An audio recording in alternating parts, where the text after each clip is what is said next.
Hello guys. Let's have coffee. Naku, na-busy talaga ako guys. Kasi ang daming customer. Na-busy ako guys kasi marami akong inaano. Charot lang. Maraming inasikaso guys. Maraming bisita dito pumunta sa tindahan. So, hanggang naglamig na lang ang ano ko. Hanggang naglamig ang coffee. Kain tayo. Kain tayo guys.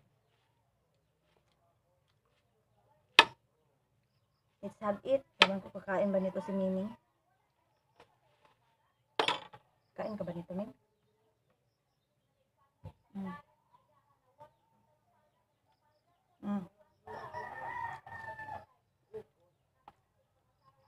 Kain tayo guys.